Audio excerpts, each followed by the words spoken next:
Hello and welcome to a SHA podcast special for Scottish women and girls in Sport Week. Eagle-eyed viewers will notice that I'm not Ian. I'm Julia Stenhouse. I work as operations manager at the Scottish Handball Association, and I'm really excited to be one of the co-hosts for this special episode, and this is part one of our Scottish Women and Girls in Sport Week special. So another co-host with me today is Isla Bottomley. Isla, thanks so much for joining me as my co-host today. Thank you. Yeah, hi, I'm Isla. I play handball at Kelvinside. I'm very excited to be here talking to Lynn. So thank you for having me on. Brilliant. And Isla is also a valued member of our new SHA Equality Working Group that we focus quite a lot on looking to increase the number of women and girls playing handball in Scotland. So when me and Isla were sitting down and thinking, what should we do for a Scottish women and girls in sport special podcast episode, we were thinking, who is one of the best role models for Scottish women and girls for handball? And we could think of no one better than Lynn McCafferty. So thank you so much, Lynn, for joining us today. So in terms of kind of your background, obviously 10 years ago, you were a household name, a Scottish handball star, and went on to captain the GB handball squad for the Olympics in 2012. But obviously there's kind of a whole new generation of handballers that have kind of come through the sporting system in Scotland now. They don't know, your phenomenal story. So we'll maybe just kind of start from the beginning if we can. So just maybe give us a little bit of background and where the star Lynn McCafferty started. Pretty much in my hometown, Cumbernauld. We and my school friends used to go up to the Tri Sports Centre and play handball on a Friday night. And it just started from there, just playing casually for fun when I was about 10. Went to some tournaments, used to go to Isle of Man. Never really went too far abroad when we were younger. Then an opportunity came across when we were 16 to play in the Youth Olympics. So we got a GB squad to play in the Youth Olympics that was held in Bath. That was in 1995, I think, 1995. Show my age here now. And then 1995 came, and then we came back from that, and then it was handball still didn't really get recognised at all from that. But there was more opportunities to play in other teams around about Scotland and down south, because we used to play in a British league, so we used to travel up and down. Okay. And then obviously in 2005 the London got awarded the Olympics, and the rest they say is history from there. But pretty much playing handball every week, loved it, couldn't imagine playing any other sport, didn't want to play any other sport. I think I was lucky to still play with lots of my friends that we came through together growing up. Then obviously school came, uni came, family came, and things like that, and I was left standing solely, just sadly still playing handball, but not so sadly. And so was it quite a sort of even mix, at the Tryst in terms of the women and girls compared to kind of the male counterparts that were playing? I actually was at the Tryst. We were quite lucky to have a good grassroots, if you like, of both male and female coming through at the Tryst from even when I was a young age. Actually, when I was young, started playing, there was no boys teams, and we would go play down against boys teams down south. Oh, really? At the Tryst, but then only a couple of years after me, I think there was a better boys squad. Not so long after me, maybe only 2 or 3, but it was mostly just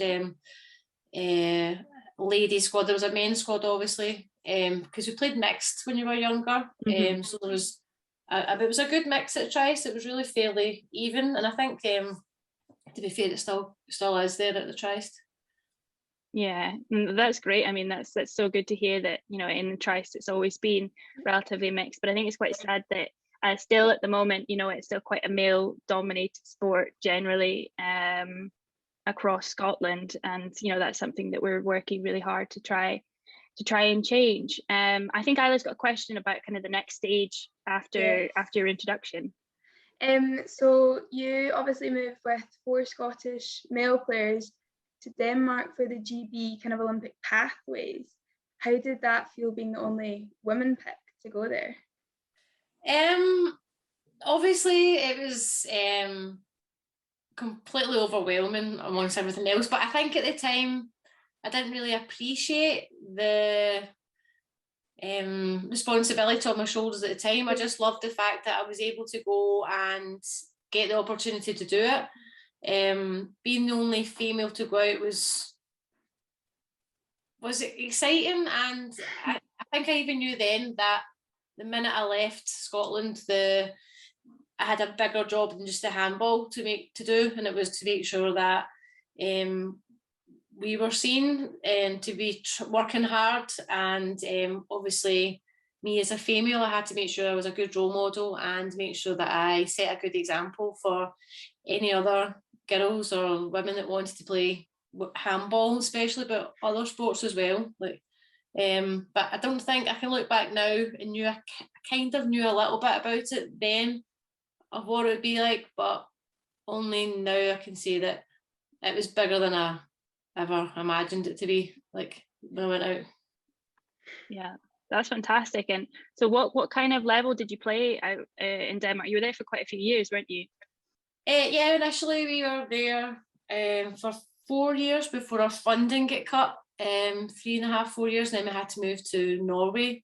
But we started at the bottom in Denmark when we, in our heads, playing handball in Scotland or Britain, we were quite, not high up level, we were good, and we were, obviously or else we wouldn't get selected, but we were playing at a level that we thought was amazing, and we didn't really, when you've been abroad and you've seen other teams play at your age, or you appreciate that they're better than you, but when we went to Denmark, we got absolutely slammed and had to start from the bottom, work our way back up to the top again. So my first team that I played for was a Ulan series, so it was like Liga 1, 2, 3, 4, like the 6th division in Denmark, and then we eventually got opportunities that came along, and I think my first proper real team was the 3rd division, which was Greno, and we played there, myself and the other girls that were from the academy. Yeah.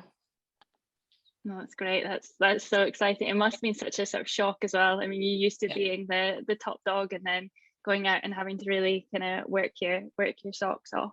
But so obviously, you know, you went out to Denmark and you were on that sort of GB Olympic pathway. Was there ever a time where you thought, I'm not gonna get picked, or this isn't, did you ever kind of think that this wasn't the path for you? Every day. I think I was a pretty good realist. I think for the age that I went out at, I was one of the oldest. I think I probably was oldest, but I like to say I was one of the oldest. And at the time I was like, I just wanted to be part of the journey. I just wanted to be part of the exposure to handball in Britain and Scotland as much as I could. And however far it took me, I was just going to enjoy the journey and make sure I could work as hard as I could to get there. I wasn't the best handball player in the team, but I enjoyed working hard and I enjoyed training and I enjoyed trying to do my best to get selected for the teams. And just because I was a captain did not for one way at all make sure that I was going to be selected, and I knew that. There was a lot of competition in our squad, especially come towards 2012. And I do remember having a conversation with one of the coaches at the start, Morton, and he asked, do you think you'll make it to 2012? And I was like, no, I'm just here to make sure that I enjoy the journey and I work hard, and that what I just said to you guys. And he was like, well, you should have a little bit more confidence in yourself. And now looking back, I would have probably have played better and trained better if I had a little bit more self-confidence in that way. But I wanted to stay grounded a little bit as well. Yeah, I think, well, I suppose despite all of that, you got that announcement, face to face, that you had been picked as the, GB female Olympic team captain for GB. That must have just, I can't even think what that feeling must have been like. No, it was when you get called into a room. It was when we were doing the selection for the national team for the actual Olympics. We were staying in Crystal Palace, and we all were going down at the same. It was awful knowing that some people wouldn't get selected as well. So you had to like, it was nervous. It was nervy. It was exciting, but it was also a very mixed emotion day for everyone. But obviously, when you found out you were selected, it was like a massive weight off your shoulders, because you knew you'd done it, and you knew that you could really only muck it up if you'd done something really, really stupid or get injured, obviously, as well. So it was just about trying to hold on to that. Yeah, and did that have any kind of effect? Obviously, you being from Scotland, did that, obviously that's probably something that was at the forefront of your mind as well when you're picked as captain. Do you think that had an effect maybe on your sort of captain style, or being where obviously the population is a lot lower, so proportionately there's going to be less Scottish people picked in British teams? So did that have an effect in your kind of mindset at all? 100%. Like every time we went somewhere, we were constantly getting called the England handball team, and I was constantly making sure they knew that it wasn't, and it was the British handball team. And I was, of course, I'm so proud to be Scottish and play for the Scottish national team, but the British handball team was also a little bit of a step up from that. And I was a Scottish captain. I wanted everyone to know that it's a British handball team, not just an English handball team. My teammates were sick of me going on about it, but it was definitely something that was. They supported me as well, though, even though they were sick of me. They were 100% behind me because they felt the same. But it was definitely a little bit of inner tiger or lion in me that wanted to make sure that everyone knew that I was Scottish and I was the captain of the British handball team. Can I ask how many other Scottish girls were on the team with you? At the 2012 games, me, Zoe and Nina. So there was Zoe, who was born in Edinburgh, and Nina, whose mum was from Edinburgh as well. So they were just as Scottish as I was. Brilliant. So obviously it was pretty tough gig going and playing against these teams that obviously handball is one of their main sports and it's just so much more developed. How did you cope with that? Like, what was your mindset towards those games and how did you approach them?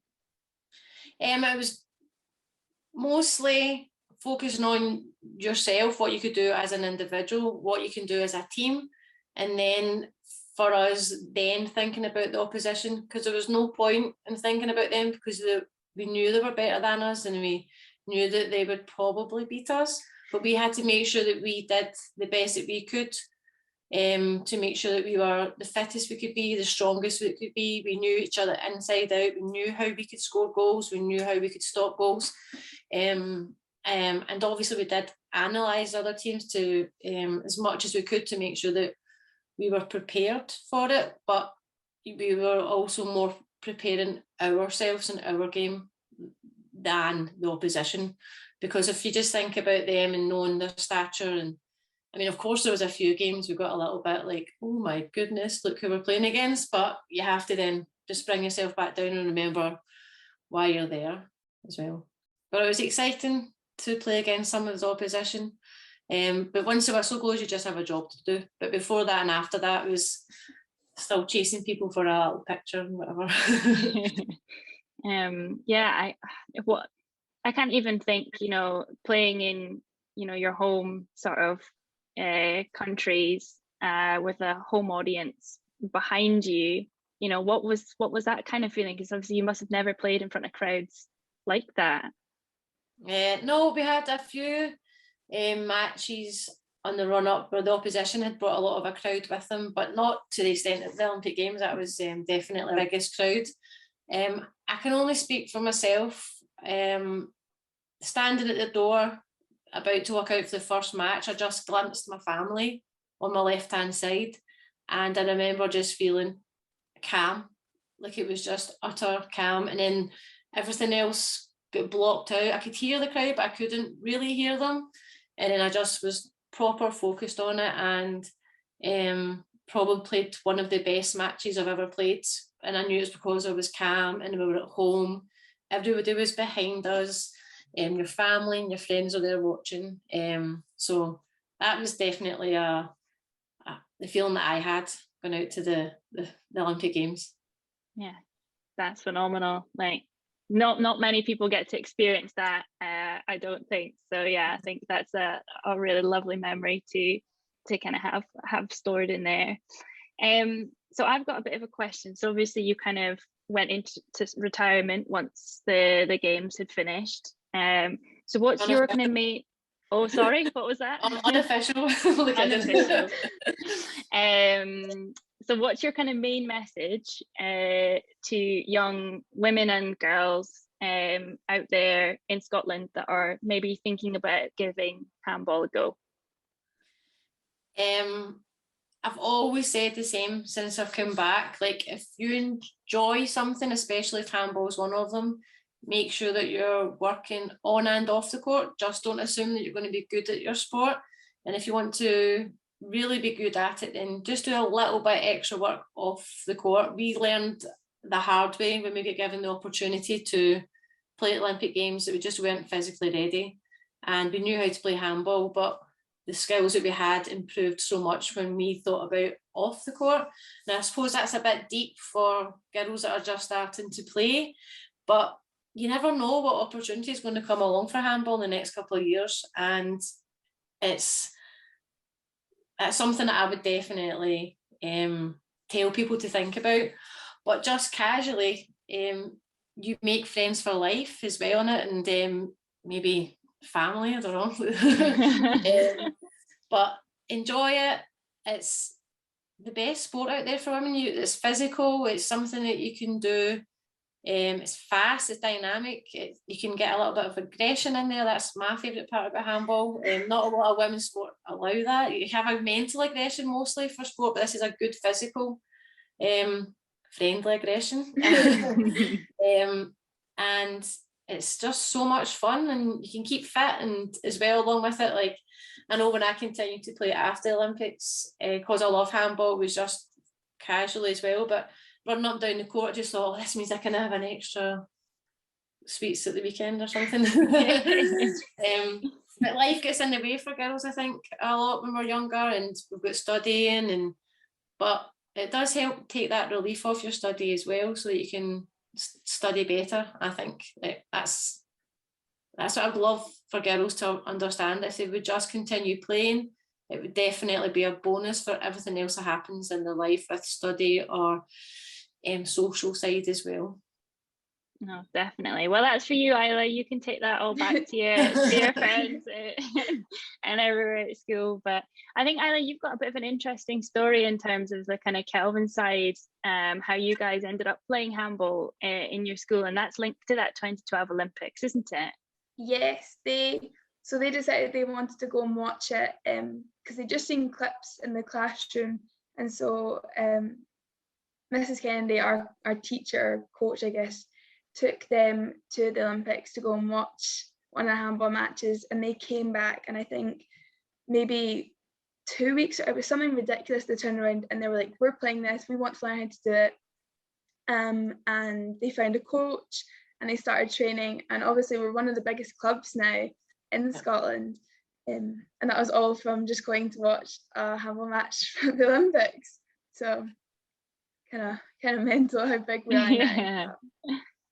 No, it's good, because that's what the point was of the handball being at the Olympics, was about the legacy, and it's so good to hear that a school come back and managed to, like you say, make themselves one of the biggest clubs in the league this year, or in Scotland now, because there was so many players, like especially girls. I think, like Kelvinside's got a great coming through of girls and women playing, because obviously maybe some are a lot older now than when they were when I first started skating. And that was the point of it. And I actually think that I met some of them when I was playing the Kelvinside. I'm sure I came up and I met at school when they were in the crowd. Yeah, It wasn't me, it was one of my teammates, I'm sure. Brilliant. That's yeah, phenomenal. I think that's a lovely story, kind of coming from the 2012 Olympics, which is nearly an 10th anniversary of it, which I'm sure is slightly scary for you, Lynn, perhaps. But yeah, I just want to say, you know, a massive thank you to both of you actually for coming along and chatting all things women and girls in handball across Scotland with me today. And you know, we all think it's a fantastic sport, and we're here just chatting, you know, trying to get more girls involved and to just show what you know what you can achieve if you kind of put your mind to it. And who knows, if you're a Scottish person out there, you know, you never know where you might end up if you play handball to go the distance like Lynn. So thank you very much to you too, and also thank you very much to everyone that was listening at home. That's us.